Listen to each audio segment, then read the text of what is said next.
Assalamualaikum warahmatullahi wabarakatuh. Kami dari kelompok 12 di sini akan menjelaskan dari mengenai modul 12 yaitu pengalaman IPv6.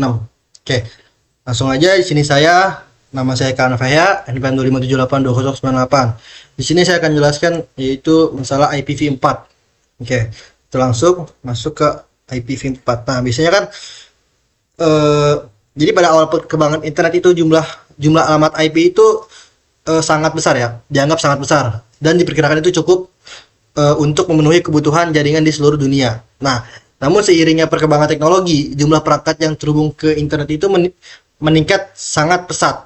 Oke. Jadi saat ini tuh hampir setiap orang itu memiliki lebih dari satu perangkat, satu device yang terhubung ke internet seperti komputer, smartphone, tablet, smart TV, hingga perangkat Internet of Things atau IoT. Nah, akibatnya itu jumlah IPv4 yang tersedia itu semakin berkurang dan pada akhirnya menjadi salah satu alat utama dikembangkannya IPv6 sebagai generasi penerus IPv4. Oke. Lanjut di sini kebutuhan IP, untuk IPv6. Nah, salah satu masalah terbesar IPv4 adalah keterbatasan jumlah alamatnya. IPv4 menggunakan alamat 32 bit sehingga hanya mampu menyediakan sekitar 4,3 miliar alamat. Nah, meskipun jumlah tersebut terlihat besar, kenyataannya banyak alamat yang tidak dapat digunakan secara bebas karena telah dialokasikan untuk kebutuhan tertentu seperti alamat privat, multicast, dan berbagai keperluan khusus lainnya. Selain itu, pertumbuhan internet yang sangat cepat itu menyebabkan kebutuhan alamat IP terus meningkat. Sebagai contohnya tadi itu seperti smartphone, laptop, server, CCTV. CCTV itu kan membutuhkan IP biasanya. Smart home, sensor IoT, dan juga kendaraan pintar. Nah, semuanya itu membutuhkan alamat IP untuk dapat terhubung ke jaringan. Nah, solusinya itu ada solusi sementaranya itu ada NAT. NAT itu untuk mengatasi keterbatasan alamat IPv4 digunakan teknologi disebut NAT itu Network Address Transmission. NAT itu memungkinkan banyak perangkat dalam jaringan lokal menggunakan satu alamat IP publik yang sama. Contohnya, misalnya 10 komputer, routernya itu NAT, IP publik. Nah, itu jadi internet ya. Dengan NAT itu pengguna alamat IPv4 menjadi lebih efisien. Namun NAT itu hanya solusi sementara dan bukan solusi permanen karena menambah kompleksitas jaringan serta mengurangi konsep komunikasi end-to-end yang menjadi dasar internet. Oke. Hmm, kita lanjut. Nah, eh,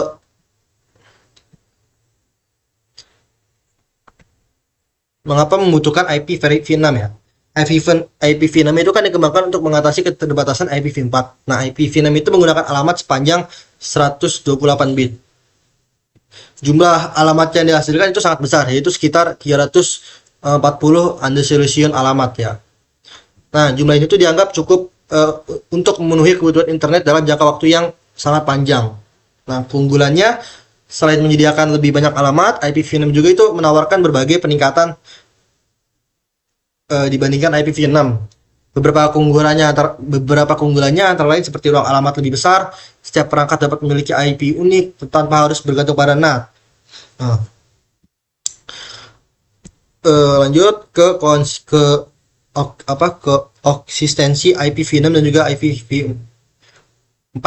Oke, meskipun IPv6 telah dikembangkan sebagai penerus IPv4, kenyataannya IPv4 itu masih digunakan secara luas hingga saat ini. Karena itu proses migrasi dari IPv4 ke IPv6 itu tidak dapat dilakukan secara langsung dalam waktu singkat. Selama masa transisi, kedua protokol ini harus dapat berjalan secara bersamaan. Nah, kondisi itu disebut koeksistensi IPv4 dan IPv6. Oke.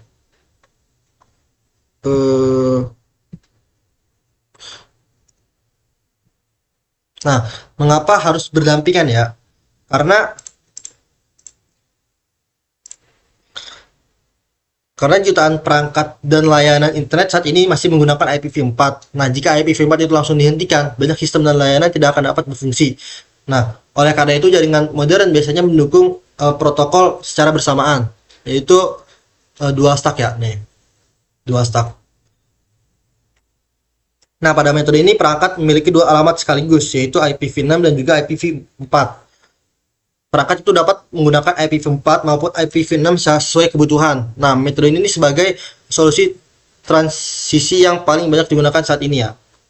Nah, selanjutnya ada tunneling. Nah, metode lainnya adalah tunneling. Pada metode ini, paket IPv6 dikirim melalui jaringan IPv4 dengan cara dibungkus atau dienkapsulasi. Teknik ini digunakan sebagai jaringan masih belum mendukung IPv6 secara penuh ya. Selanjutnya ada translation atau terjemahan. Nah, teknik ini tuh menerjemahkan komunikasi antara perangkat IPv4 dan IPv6 sehingga keduanya itu tetap dapat saling berkomunikasi. Contohnya teknologi yang digunakan adalah NAT 64. Oke, kesimpulannya koeksistensi itu karena imigrasi ke IPv6 membutuhkan waktu yang panjang, maka IPv4 dan IPv6 itu harus dapat berjalan bersamaan dalam satu infrastruktur jaringan. Untuk mendukung proses tersebut digunakan sebagai berbagai metode seperti dual stack, tumpukan janda, tunneling atau terowongan, dan juga terjemahan atau translation. Oke. Sekian dari saya, selanjutnya akan dilanjutkan oleh teman saya. Assalamualaikum warahmatullahi wabarakatuh. Halo teman-teman, perkenalkan nama saya Ananda Rizalmadi dengan NPM 2578232 dari kelas 2B. Oke, di sini saya akan melanjutkan di bagian saya yaitu di 12.2 yaitu representasi alamat IPv6. Kita langsung masuk saja ke format pengamatan IPv6. Jadi langkah pertama teman-teman untuk mempelajari IPv6 dalam jaringan adalah memahami bagaimana cara penulisan dan format alamat IPv6-nya. Jadi alamat IPv6 itu jauh lebih besar daripada alamat IPv4. Itulah sebabnya kita kemungkinan besar tidak akan kehabisan alamat IPv6 karena sebelumnya alamat IPv4 itu sudah habis teman-teman. Nah, alamat IPv6 ini memiliki panjang 128 bit dan ditulis sebagai rangkaian nilai heksadesimal. Setiap 4 bit direpresentasikan oleh satu digit heksadesimal sehingga totalnya ada 32 heksadesimal. Nah, ini format yang disukai. Format yang disarankan itu berarti kalian ya menulis alamat IPv6 menggunakan semua atau 32 heksadesimal. Jadi seperti itu. Lanjut ke 12.2.2. Di sini ada aturan 1. Aturan 1 ini adalah hilangkan angka 0 depan. Nah, jadi untuk aturan pertama, untuk membantu mengurangi notasi alamat IPv6 adalah dengan menghilangkan angka 0 di depan setiap hex state berikut. Nah, ini beberapa contohnya. Jadi kan di depannya ini ada 0, tinggal dihilangin saja. Nih, 01AB dapat direpresentasikan sebagai 1AB. Begitu juga bawahnya 09FO dapat direpresentasikan sebagai 9FO seperti itu. Jadi aturan ini hanya berlaku untuk angka 0 di depan, bukan untuk angka 0 di belakang. Jadi kenapa angka 0 ini nggak dihapus ya, karena memang tidak berlaku untuk angka 0 yang di belakang. Jika tidak, alamat akan ambigu. Misalnya hexstate ABC biasa berupa 0 ABC atau ABC 0. Tetapi keduanya tidak mewakilkan nilai sama sekali, gitu.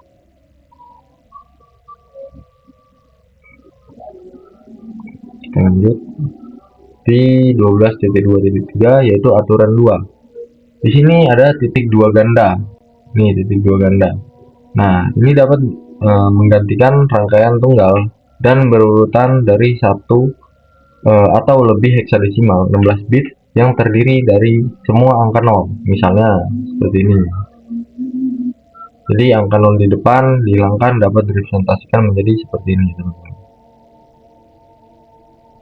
Jadi titik 2 ganda itu digunakan sebagai pengganti 3 heksadesimal yang semua berisi angka 0000. Nah, titik 2 ganda ini hanya dapat digunakan sekali dalam sebuah alamat. Jadi tidak boleh 2 kali ya, hanya sekali. Jika tidak, akan ada lebih dari satu kemungkinan alamat yang dihasilkan. Lalu ketika digunakan dengan teknik menghilangkan angka 0 di depan, notasi alamat IPv6 seringkali dapat sangat disederhanakan. Nih, hilangkan yang 0 depan, terus semua segmen. Ini 0 hilang. 0 hilang. Nah, seperti ini teman-teman. Jadi, titik dua ganda itu dapat digunakan dua kali ya dalam contoh ini ya. Dan ini beberapa kemungkinan perluasan dari alamat format terkompresi yang salah ini. Seperti ini.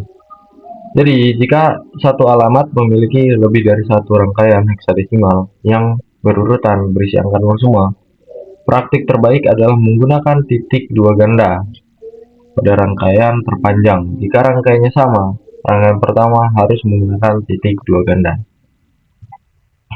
Oke, karena sudah habis. Sekian penjelasan dari saya tentang lanjutan saya. Bila ada salah kata saya mohon maaf. Saya akhiri, bila taufik walhidayah. Wassalamualaikum warahmatullahi wabarakatuh. Assalamualaikum warahmatullahi wabarakatuh. Perkenalkan, nama saya Kurnia Akbar dengan NPM 257822101. Di sini saya akan menjelaskan atau mempresentasikan modul 12.3 itu di mana itu jenis alamat IPv6. Itu di alamat jenis alamat IPv6. Ini saya akan melanjutkan materi dari 12.2 di rekan saya sebelumnya. Di mana di 12.3 itu ada jenis alamat IPv6 itu ada unicast, multicast, dan unicast. Nah, seperti hal IPv4 terdapat beberapa jenis alamat IPv6, bahkan ada 3 jenis kategori besar alamat IPv6 itu ada unicast. Unicast itu alamat IPv6 secara unik mengidentifikasi antar muka pada perangkat yang mendukung IPv6. Sedangkan multicast itu IPv6 digunakan untuk mengirimkan satu paket IPv6 ke beberapa tujuan. Sedangkan unicast itu IPv6 adalah alamat unicast apapun yang diberikan ke beberapa perangkat. Paket yang dikirimkan ke alamat unicast akan dirutekan ke perangkat terdekat yang memiliki alamat tersebut. Alamat unicast yang berada di luar cakupan kursus ini.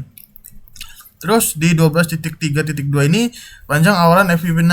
Awalan atau bagian jaringan dari alamat IPv4 dapat diidentifikasi dengan subtemas dengan desimal bertitik atau panjang awalan notasi garis miring. Misalnya alamat IPv6 itu 92.168.1.10 dengan subnetmask di desimal bertitik 255.255.255.0 setara dengan IP 192.168.1.10/24.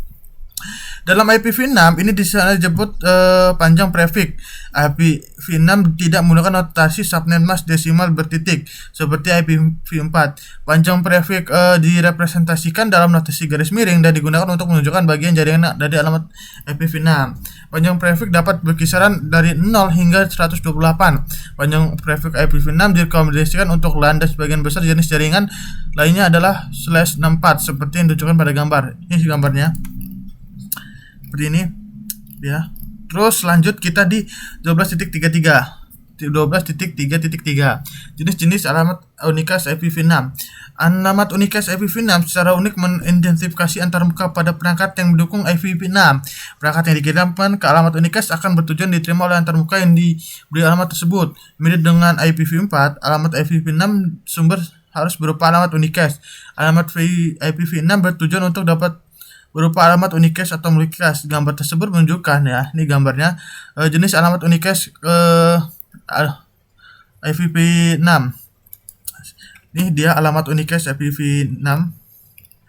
Berbeda dengan IPv4, hanya memiliki satu alamat, sedang kalau alamat IPv6 itu biasanya memiliki dua alamat unicast.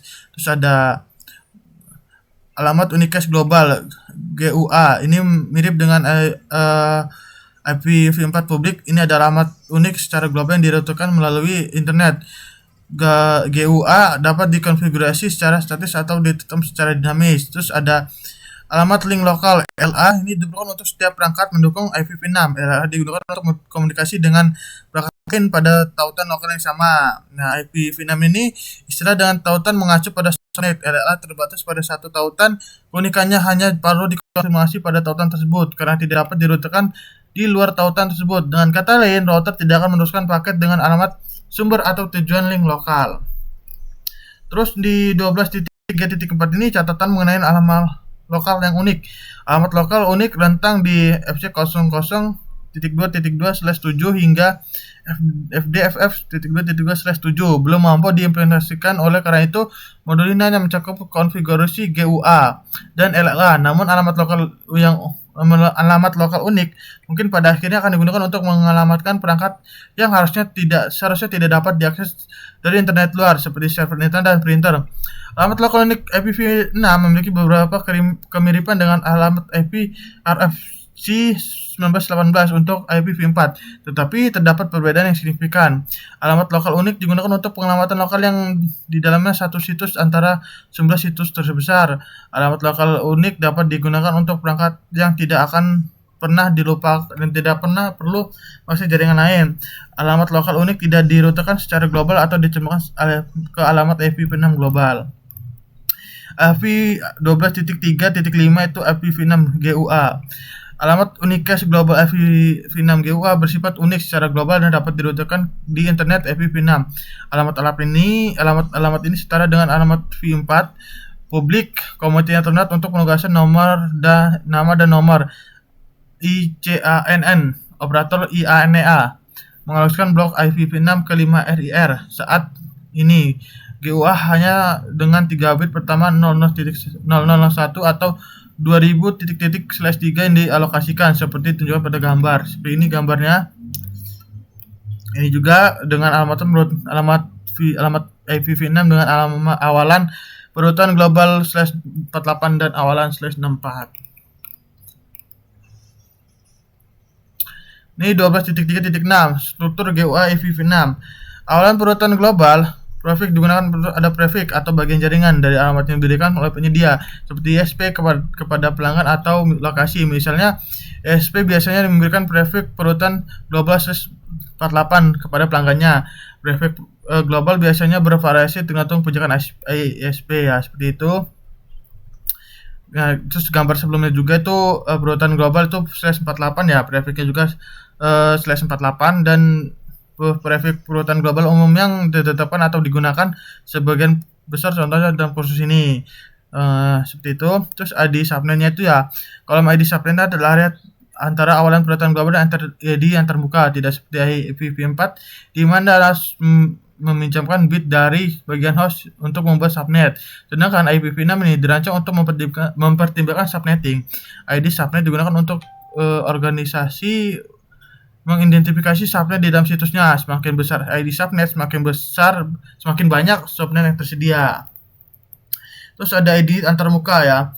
Di ID antarmuka v6 ini setara dengan bagian host dari alamat IPv4. Istilah ID antarmuka digunakan karena host dapat memiliki beberapa antarmuka, masing-masing memiliki satu atau lebih alamat IPv6.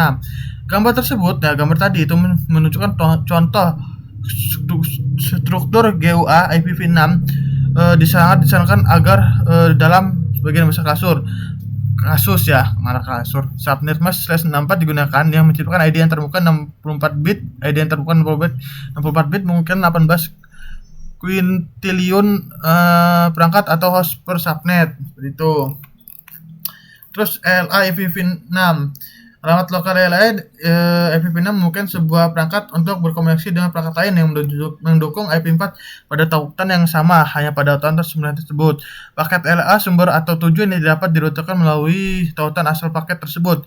GUA bukanlah satu persyaratan, namun setiap antarmuka jaringan yang mendukung IPv6 harus memiliki LLA. Jika LLA tidak dikonfigurasi secara manual pada antarmuka, perangkat akan secara otomatis membuat LLA-nya sendiri tanpa berkomunikasi dengan server DHCP. Host yang mendukung IPv6 membuat LLA IPv6, bahkan jika perangkat belum diberikan alamat IPv6 unicast global.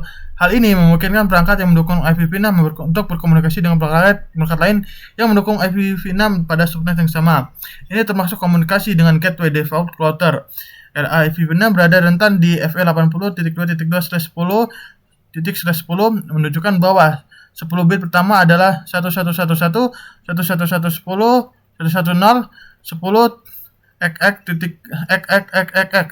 Nah, hektet pertama memiliki rentang FE80 hingga 1111 FEBF. Nah, seperti ini gambarnya yang menunjukkan komunikasi lokal IPv6. Terus ini juga gambar selanjutnya. Nah, oke, cukup sekian penjelasan dari saya di 12.3 jenis alamat IPv6. Mohon maaf jika ada kurang dan kata yang tidak dimengerti, mohon maaf. Sekian dari saya. Assalamualaikum warahmatullahi wabarakatuh. Selanjutnya akan dijelaskan oleh rekan saya. Assalamualaikum warahmatullahi wabarakatuh. Perkenalkan, nama saya Salim Syarif Tampul dengan NPM 2578253 dari kelas 2B. Oke, baik, sini saya akan melanjutkan penjelasan dari teman saya, yaitu saya bagian 12.4, yaitu tentang konfigurasi statis gua dan LLA. Langsung saja masuk ke 12.4.1, yaitu tentang konfigurasi gua statis pada router. Seperti yang telah kita pelajari pada topik sebelumnya, gua IP versi 6 sama dengan alamat IP versi 4 public.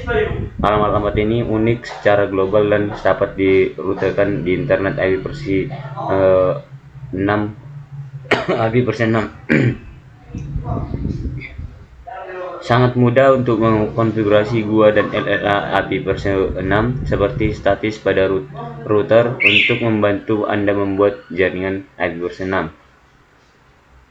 Sebagai besar perintah konfigurasi dan verifikasi IP versi 6 di Cisco iOS mirip dengan perintah IP versi 4. Dalam banyak kasus, satu-satunya perbedaan adalah penggunaan IP versi 6 sebagai pengganti IP dalam perintah tersebut. Di sini ada contoh topologi ya yang dibuat, yaitu PC1, PC2, switch dan router saling menyambung gitu. Selanjutnya konfigurasi gua IP versi 6 pada router R1. Sini ada. Kita langsung masuk ke bagian 12.4.2, yaitu tentang konfigurasi gua statis pada host Windows. Mengkonfigurasi alamat IP versi 6 secara manual pada sebuah host mirip dengan mengkonfigurasi alamat IP versi 4. Nah, seperti yang ditunjukkan pada gambar alamat gateway default yang dikonfigurasi untuk PC1 adalah 2001 DB8 angkat 11. Ini adalah gua dari antar muka GB Ethernet R1 pada jaringan yang sama. Nah, sama seperti IP versi 4, mengkonfigurasi alamat statis pada klien tidak efektif untuk lingkungan yang lebih besar.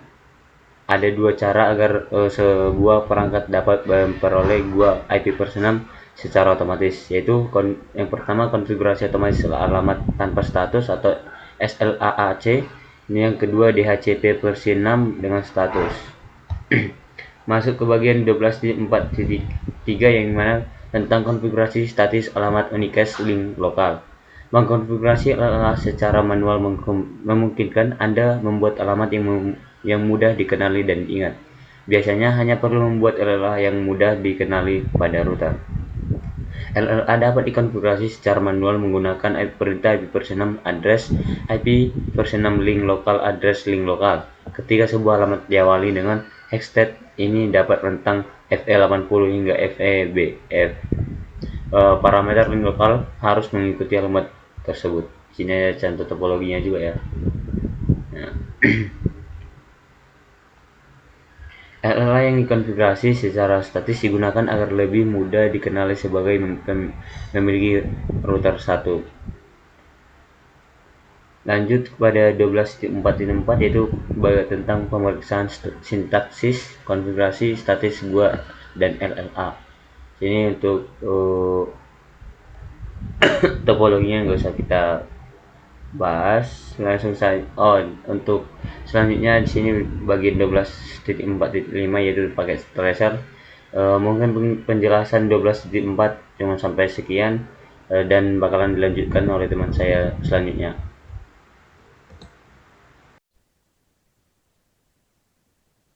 Kabar jadi pada saya akan menjelaskan bagian 12.5 itu dynamic addressing for addressing code. So, 12 kita akan membahas pesan RS and RL. Nah, jika Anda tuh tidak ingin mengkonfigurasi GL IP6 secara statis, tidak perlu khawatir. Sebagian besar perangkat itu memperoleh buah IP6 mereka secara dynamic. Topik ini tuh menjelaskan cara kerja proses ini menggunakan pesan iklan router socializations dan permintaan router FS. Nah, topik ini tuh secara teknis itu tetap menjadi agak teknis, tapi tidak punya perbedaan interaktif yang mana yang dapat digunakan di dalam interaktif. Nah, untuk sendiri itu perangkat itu memperoleh alamat secara dinamis melalui proses Internet Control Message yaitu protokol versi 6 router IP6 secara berkala mengirimkan pesan ICMP RA setiap 200 detik ke semua perangkat kemampuan IP6 jaringan. Nah, pesan RA juga tuh akan dikirim sebagai tanggapan kepada host yang mengirim pesan ICMP V6 RS yang merupakan perbedaan untuk pesan RA. Kedua pesan tersebut ditunjukkan pada gambar. Nah, itu ini itu pesan RS itu dikirim ke semua router di IP6 oleh host yang minta informasi ke alamat. Nah, lalu ada pesan RA dikirim ke semua node di IP6 jika menjadi hanya satu itu SLAAC digunakan LA menyatakan informasi awal jaringan panjang awal dan gateway default. Nah, kalau itu ada RR message. Nah, pesan RR itu diantar muka yang Ethernet router IP6 router harus diaktifkan untuk perubahan IP4, IP6 yang tidak diaktifkan secara default. Untuk mengaktifkan router sebagai router IP6 itu perintah konfigurasi global atau kerutuan unicast IP6 yang harus digunakan. Nah, pesan ICMP Force 6 itu adalah sarannya kepada perangkat tentang cara mendapatkan IP6 tulisan angka terjadi pada sistem operasi perangkat. Nah, pesan ICMP itu menyangkut adalah network prefix and prefix light atau alamat awalan jaringan dan panjang awalan. Yaitu memberitahu perangkat jaringan mana yang berada. Lalu ada alamat gateway default atau default gateway address di sini tuh adalah fisik alamat IP6 sumber pesan RA. Lalu itu ada DNS address and domain name atau alamat DNS dan nama domainnya. Nah, ini adalah alamat server DNS dan nama domain. Lalu tuh di sini tuh ada 3 metode untuk pesan RA. Yang pertama tuh ada metode satu yaitu SLAC atau I have everything you need including the prefix light, and default gateway address. Atau saya tuh memiliki semua yang Anda butuhkan termasuk awalan, panjang awalan, dan alamat gateway default. Lalu ada metode kedua yaitu SLOC with a stateless and DHCP6 server. Here is my information, but you need to get other information such as a DNS address from a stateless DHCP6 server.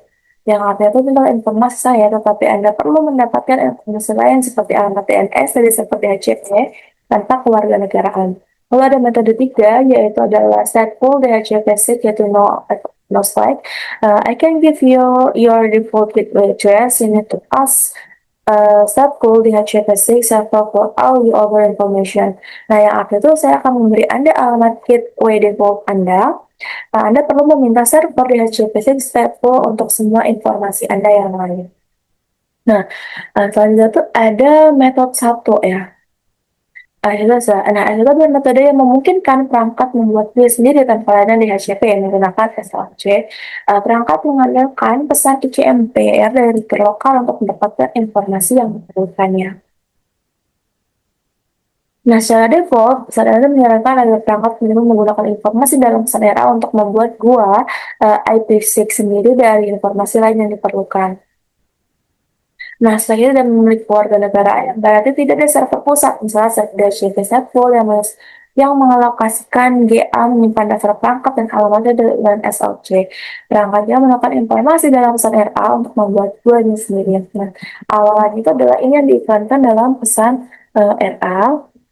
Lalu ada ID antarmuka, interface ID.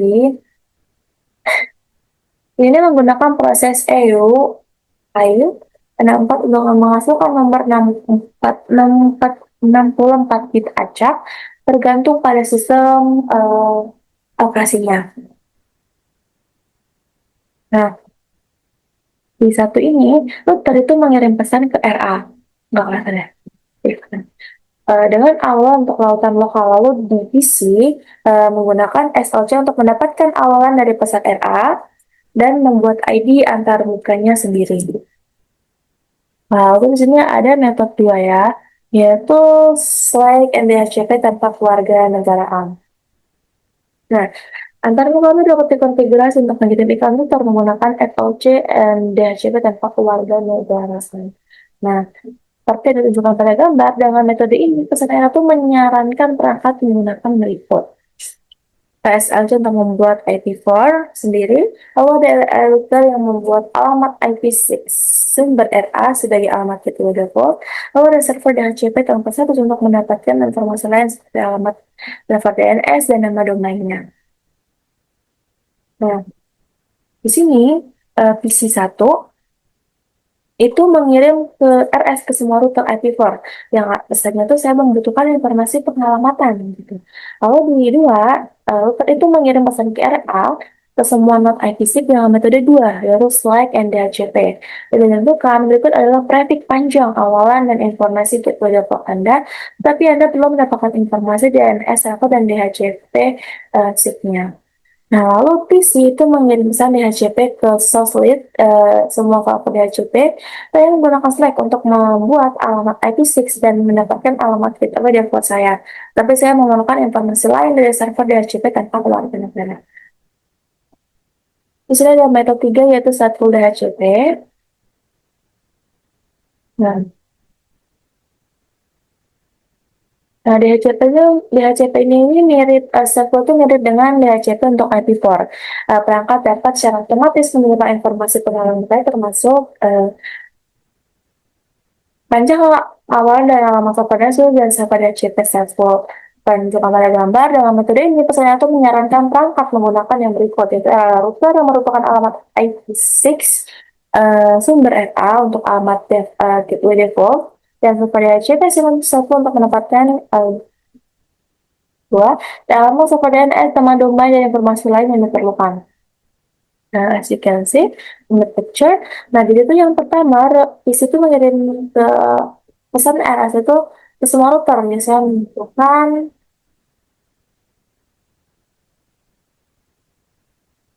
kurang lebih masih sama yang sebelumnya. Nah, di sini nih, sebagai catatan, alamat gateway default itu hanya dapat diperoleh secara dinamis dari pesan RA, server DHCP, status, dan status tidak memberikan alamat gateway default.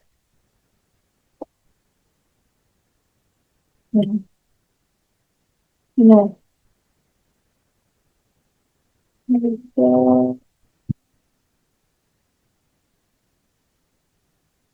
Proses IO atau data seracak maka JPDR adalah SLAAC atau SLAAC dengan DHCP6 tanpa keluarga dan kalian harus mengatakan ID antara misalnya sendiri. Kalian mengetahui bagian awal alamat dari pesan RA tanpa harus membuat ID tanpa harus membuat ID antar muka sendiri. Nah, ID antar muka itu dapat dibuat menggunakan IO 64 atau 64 atau nomor 64 bit dan dibuat secara acak seperti ditunjukkan pada gambar.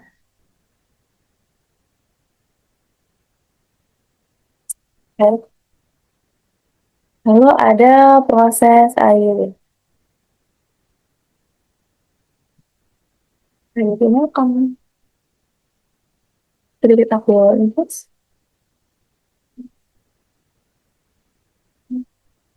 Nah, ini mendefinisikan action unit defender atau IO atau proses 6 IO 64 dan dimodifikasi. Proses ini menggunakan alamat MAC Ethernet 48 bit client yang menyisipkan 16 bit lagi di tengah MAC 48 bit untuk membuat ID antar muka 64 bitnya. Nah, Ethernet MAC ini biasanya diwakili dalam hexadesimal yang terdapat dari 2 bagian, yaitu adalah Organization Unique Identifier atau OUI dan Device Identifier. Nah, ID antar muka di IO64 itu diwakili dalam biner yang terdiri dari 3 bagian, yaitu ada 24 bit IOWI 24 bit dari alamat MAC ke klien, tetapi bit ke-7 bit universal lokal itu dibalik. Ya, berarti bahwa jika bit ke-7 adalah 0, itu menjadi 1 dan sebaliknya. Nilai 16 bit dimasukkan ke FFA atau MAC dalam hexadecimal mengidentifikasi perangkat 24 bit dari alamat MAC klien.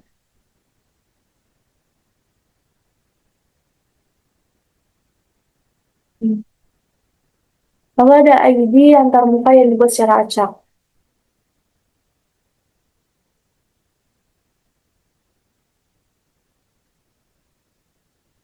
Nah, berbeda baris saja. Perangkat dapat menggunakan ID antarmuka yang dibuat secara acak alih-alih menggunakan alamat MAC dalam proses IUS64. Juga dengan Windows Vista. Windows ini menggunakan ID antarmuka yang dibuat secara acak, bukan yang dibuat dengan ID64. Windows XP itu sistem operasi Windows yang sebelumnya menggunakan IDW64. Nah, ini tuh. Lalu ada notice sedikit itu untuk memastikan penggunaan alamat unique IPsec apapun, kalian dapat menggunakan proses yang dikenal sebagai deteksi alamat duplikat atau singkatnya itu DAP. Ini mirip dengan permintaan ARP untuk alamat sendiri. Jika tidak ada balasan, maka alamat itu akan jadi unik. Untuk penjelasan di modul 12 bagian 16 sudah cukup dan akan dilanjutkan oleh rekan saya. Assalamualaikum warahmatullahi wabarakatuh. Perkenalkan, nama saya Sekar Mulia dengan NPM 2578212 dari kelas TRI 2D. Nah, pada video ini saya akan melanjutkan materi 12.6 Dynamic Addressing for IPv6 LLAS. Nah, di 12.6.1 yaitu Dynamic LLAS. Jadi di sini jelaskan bahwa setiap perangkat IPv6 itu wajib memiliki link local address atau LLA. Nah, LLA ini digunakan untuk komunikasi dalam satu jaringan lokal dan selalu diawali dengan prefix FL80:10. Nah, alamat LLA ini dapat dibuat otomatis menggunakan metode EUI 64 atau angka acak 64 bit. Lalu pada 12.6.2 yaitu Dynamic LLA on Windows. Jadi, pada Windows itu LLA biasanya dibuat dengan metode yang sama seperti alamat IPv6 GUA dari SLAAC. Nah, jika menggunakan EUI 64, interface ID pada GUA dan LLA akan mirip. Nah, seperti yang terlihat pada gambar ketika kita if config. Di sini jelaskan, di sini karena FC99:47, di sini juga ya. Sama. Nah, lalu jika menggunakan metode random, interface ID itu dibuat acak. Seperti yang terlihat pada gambar ya. Nah, pada 12.6.3 Dynamic LLAS on Cisco router. Nah, jadi di sini jelaskan bahwa Cisco router itu router Cisco ya akan membuat LLA secara otomatis saat interface-nya diberi alamat GUA. Nah, secara default, Cisco menggunakan metode EUI 64. Pada interface serial yang tidak memiliki MAC address, routernya dapat memakai MAC address dari interface Ethernet. Nah, karena alamat LLA itu otomatis biasanya panjang, router sering dikonfigurasi dengan LLA statis agar lebih mudah diingat. Nah, contohnya yaitu pada gambar ini ya. Nah, pada 12.6.4 yaitu Verify IPv6 Address Configuration. Jadi, di sini terlihat ya bahwa si konfigurasi IPv6 itu perlu diverifikasi untuk memastikan nih alamat sudah benar dan interface aktif. Jadi sini tuh ada perintah show IPv6 interface brief. Nah, ini tuh digunakan untuk melihat status interface dan alamat IPv6. Nah, status up/up berarti interface aktif. Jadi setiap interface tuh biasanya memiliki dua alamat, yaitu LLA yang diawali FL80 dan GUA untuk komunikasi antar jaringan. Lalu ada juga So IPv6 root ya. Nah, si So IPv6 root itu dia digunakan untuk melihat nih tabel routing IPv6. Nah, seperti yang ada di gambar ini ya. Lalu kalau untuk ping, dia itu digunakan untuk menguji koneksi. Jika ping berhasil 100%, maka konfigurasi IPv6 itu sudah benar. Sini di 12.6.5 di syntax checker, di sini kita bisa verifikasi IPv6 address configuration. Ini kita bisa langsung soal untuk melihat ya apakah perintah show IPv6 interface briefnya tuh di sini terlihat ya. Lalu untuk show IPv6 rootnya juga terlihat untuk melihat tabel routing IPv6, lalu pingnya itu sukses ya, berhasil. Oke, untuk topologi ini mungkin segitu saja penjelasan tentang 12.6 dari saya. Selanjutnya akan dijelaskan oleh teman saya. Baik, perkenalkan saya Mahmud Al-Hasan dari TRI kelas 2B dan NPM 2578244. Di sini pada modul 12 ini saya akan menjelaskan bagian 12.7 yaitu IP versi 4 multicast address. Sini yang pertama, asesmen dan IP versi 4 multicast address. Di dalam jaringan, alamat IP versi 6 dikategorikan menjadi 3 kelompok besar, yaitu unicast, anycast, dan juga multicast. Alamat multicast pada IP versi 6 memiliki fungsi spesifik, yaitu digunakan untuk mengirimkan satu paket data tunggal ke satu atau beberapa tujuan sekaligus yang tergabung dalam sebuah grup multicast. Alamat jenis ini dapat dikenali dari prefix awalannya, yaitu contohnya FF00.2.2/8.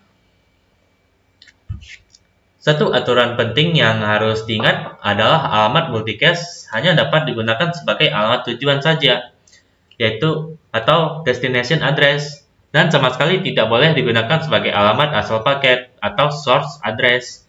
Secara umum, terdapat dua tipe alamat multicast pada IP versi 6, yaitu well-known multicast address dan solid known multicast address. Selanjutnya, well-known IP versi 6 multicast address. Well-known IP versi 6 multicast address adalah alamat-alamat yang sudah ditetapkan dan dicadangkan secara khusus untuk grup perangkat tertentu yang menjalankan layanan ataupun protokol yang sama. Misalnya DHCP versi 6. Terdapat dua grup utama dalam kategori ini. Pertama ada grup AllNode dengan multicast FF02.2.2.1. Semua perangkat yang memiliki antarmuka IP versi 6 aktif akan otomatis bergabung ke dalam grup ini. Ketika sebuah paket dikirimkan ke alamat ini, paket tersebut akan diterima dan diproses oleh seluruh perangkat di jaringan, yang pada dasarnya memberikan efek yang sama seperti alamat broadcast pada IP versi 6. Contoh penggunaannya adalah pada saat router IP versi 6 menyebarkan pesan router advertisement atau RA, maka IGMP versi 6 ke seluruh perangkat di jaringan. Kedua grup all router multicast dengan alamat FF02.2.22, dan grup ini secara eksklusif hanya berisi router-router router-router ber-IP versi 6 saja, di mana sebuah router akan otomatis menjadi anggota grup ini saat fungsi routing IP versi 6 diaktifkan menggunakan perintah konfigurasi IP versi 6 unicast routing. Selanjutnya, Solitaire Nodes IP versi 6 multicast address. Tipe yang kedua adalah Solitaire Node IP versi 6 multicast address. Meskipun memiliki kemiripan dengan alamat all nodes multicast, alamat solid node memberikan suatu keuntungan efisien yang sangat signifikan. alamat ini dipetakan secara langsung ke sebuah alamat multicast Ethernet yang khusus. Pemetaan ini memungkinkan kartu jaringan fisik atau disebut dengan Ethernet IIC seperti port LAN dan juga Wi-Fi pada setiap perangkat untuk memfilter frame yang masuk hanya dengan memeriksa alamat MAC atau MAC tujuan di tingkat perangkat keras saja. Berkat proses penyaringan awal ini, perangkat dapat langsung membuang paket yang tidak relevan tanpa perlu membebani CPU dengan mengirimkan paket tersebut ke proses IP versi 6 di dalam sistem operasi untuk diperiksa lebih lanjut.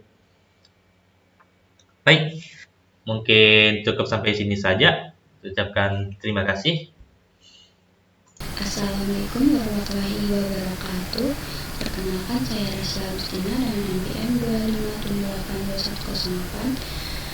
Di video kali ini saya akan menjelaskan modul 12 pada 12.8 tentang subnet jaringan IPv6. Pada 12.8.1 yaitu subnet menggunakan ID subnet. Nah, di sini itu tuh intinya itu menjelaskan berbeda dengan IPv4 yang mengharuskan kita itu meminjam bit dari posisi host. Nah, IPv6 ini memang didesain agar mudah di subnet seperti itu. Nah, untuk struktur IPv6 ini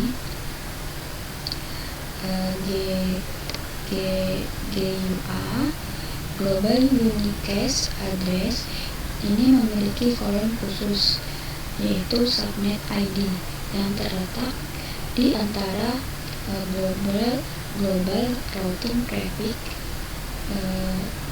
48 bit dan enterprise ID 64 bit. Nah, kelebihannya kita itu nggak perlu melakukan konversi biner yang rumit untuk menambah subnet. Nah, kita ini cukup menaikkan nilai hexadesimal pada kolom subnet ID-nya saja, seperti itu. Dan untuk 12.8.2 ada yaitu contoh subnetting IPv6. Nah, contohnya itu jika kita punya prefix 200.201 DB8 ACAD/48. Nah, kita itu bisa membuat hingga 65.536 subnet dengan menggunakan 16 bit subnet ID. Nah, cara kerjanya itu global routing prefix tetap sama untuk semua subnet. Nah, yang berubah itu hanyalah segmen hexadesimal keempat kolom subnet ID. Contohnya subnet 0 201 DB8 ACAD 0000/64, subnet 1 201 DB8 ACAD 0001/64, dan seterusnya hingga FFFF seperti ini contohnya. Nah, ada pada gambar. Oke, yang selanjutnya 12.8.3 yaitu alokasi subnet IPv6. Nah, di sini karena jumlah subnet yang tersedia sangat banyak, lebih dari 65.000, kita tidak perlu khawatir soal pemborosan alamat. Nah, penerapannya dalam sebuah topologi, kita itu bisa mengalokasikan subnet yang berbeda untuk setiap LAN dan setiap serial link antar router. Meskipun hanya butuh sedikit alamat, setiap subnet tetap menggunakan panjang prefix /64. Nah, ini tuh sangat memudahkan manajemen jaringan dibandingkan IPv4 seperti itu.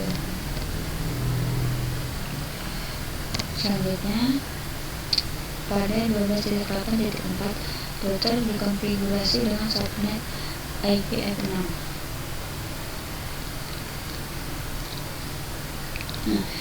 Nah, implementasi konfigurasi di sisi router sangat mirip dengan IPv4.